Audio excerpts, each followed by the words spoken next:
Bob.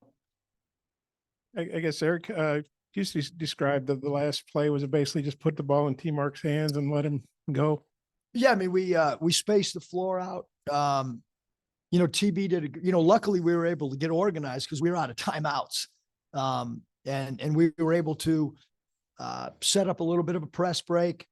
Even though they kind of matched up, straight man, there was no, press as there had been, so to speak.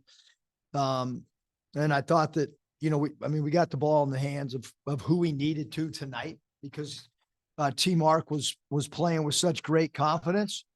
And then we just spaced out. We had Davenport in one corner. We had L. Ellis in the other corner. We had, TB trailing as the inbounder. And then we had Minifield on the 45-degree angle on the left side and just said, there's no way we're taking a three. Like, we've got to go to the cup or at least get inside of that, 12, 14-foot range, really. I know on the play-by-play goes as a layup, but it was a pretty clutch shot. Just what you think of the way T Mark handled that? Well, that's he's, I know that all the analytics people talk about, mid-range being a bad shot.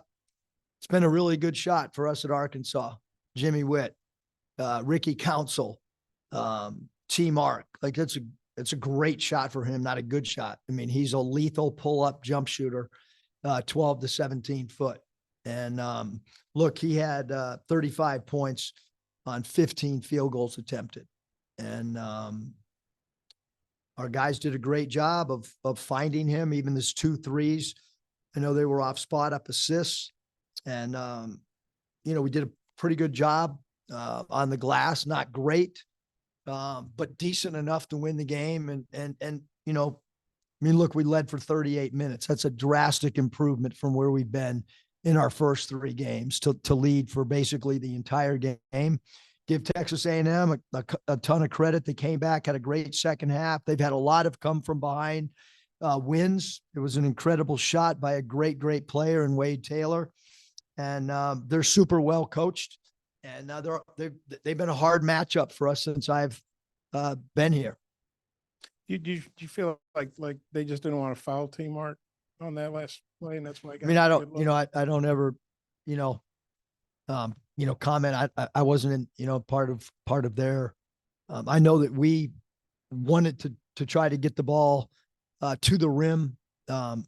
Again, I did not want to see a 3-point shot for us at that juncture. I mean, we had been to the foul line 40 times and wanted to try to put as much pressure on the defense as we could.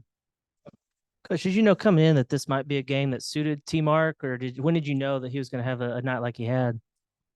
Yeah, I mean, we felt like there were some areas on the floor that we could try to get him the ball. Obviously, it's pretty evident that from the start we were trying to get him in certain matchups.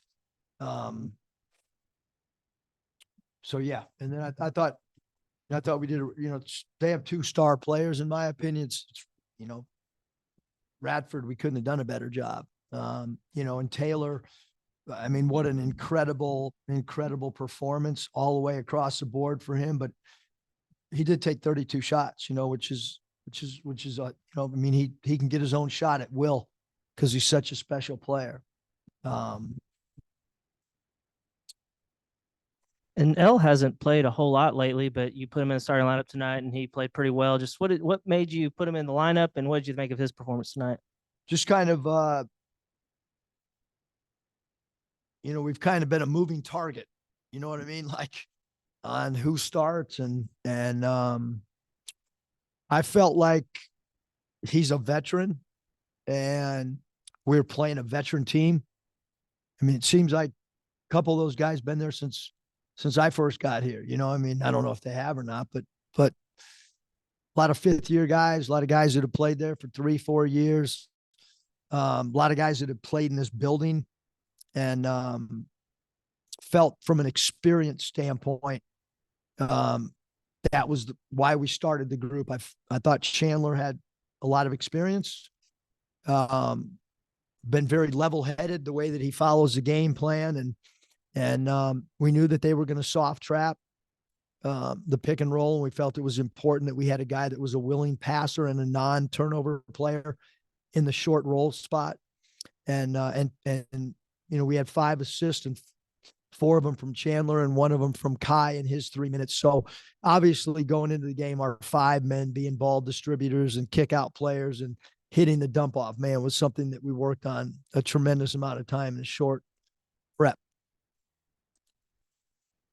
Just what have you seen from L and how he's kind of handled maybe the reduced minutes to be able to come in tonight and play such a big role for you? And when did you maybe kind of tell him that he would be back in the starting lineup tonight?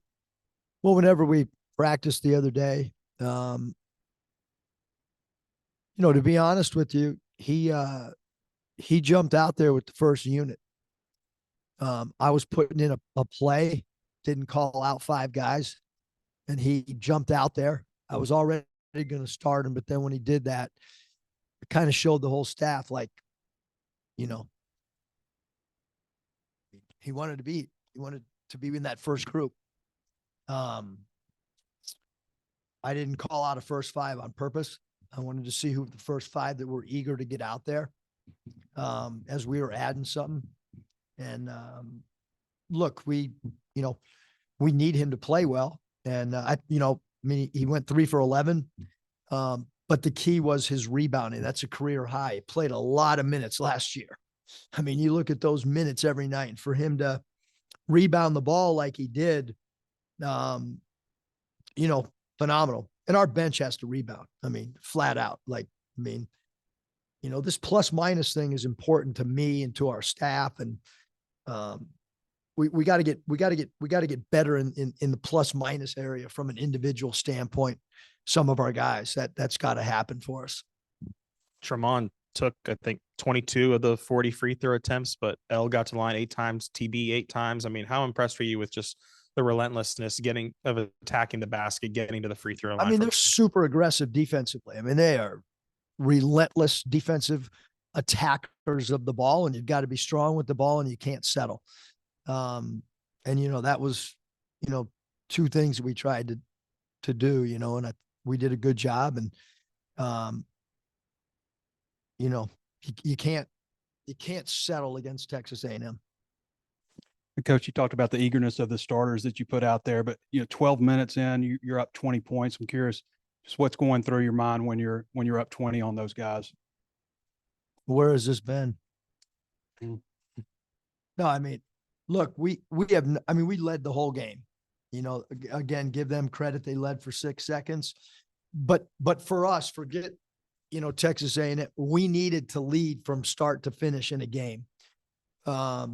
When you lose like we have of late, your confidence can get, shaken. And I mean, all over the locker room, there's probably 40 signs in there that say, bring your swagger back. I mean, when we played Duke, we had swagger. We thought we were going to win the game. I know it's an exhibition game. I know nobody wants to hear it. I'm going to say it, even though nobody wants to hear it. We had swagger when we played Purdue. And we need that back. And the only way to truly, truly get it back is to play well. And I thought we played great in the first half. I really did. I thought we came out of the jump ball with a team that looked like we had to win the game, which we had to win this game.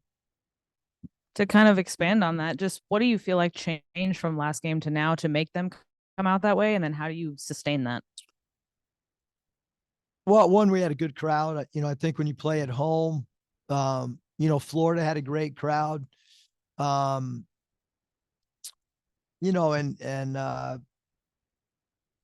different lineup.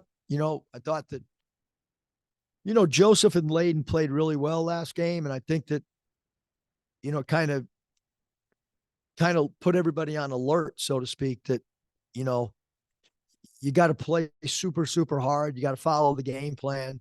And I think those 2 guys playing well kind of helped some of the other guys maybe understand I better play or I'm not going to get my minutes back. And when you have guys come off the bench that do that the prior game, I think it carried over tonight. I really did, with guys understanding the urgency of them performing at a high level from an effort standpoint. Eric, I know it took a lot longer than you would like to get that first SEC win, but you can't get 2 or 3 or 4 till you get one. Just how big was it to win? And do you feel like this can be something you can build on? Yeah, I mean, I think, confidence wise, Bob, I think we needed it for sure. It's one game, it's over. Up there, South Carolina's depth chart right now. I can't wait to get home and start digging into South Carolina. They've had an incredible season so far. I think even myself, like you win a game, like kind of puts an extra juice in you, and it's on to South Carolina. We'll see what happens on Saturday. We asked Team Mark, Scotty, or somebody asked him if he ever hit a game winner. He said he had a half court shot or something to beat Memphis when he was a freshman. Were you aware of that other game winner he had hit or? Yeah. No. Me. It wouldn't matter. I still would have put a ball in his hands tonight if he never had one his whole life. Yeah. Eric, I know Tyrese Radford's a guy that you've spoken highly of in the past. You guys held him to 2 for 15. What all went into that? Yeah, I mean, we tried to, send help in extra areas. It really worked against Radford, and it really didn't work against Taylor.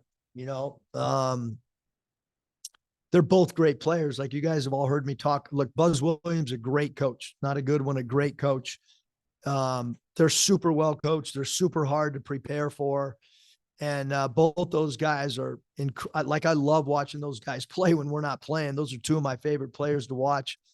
And I've said it a lot, like Radford he can do so many things. He can play the 1, 2, 3, 4.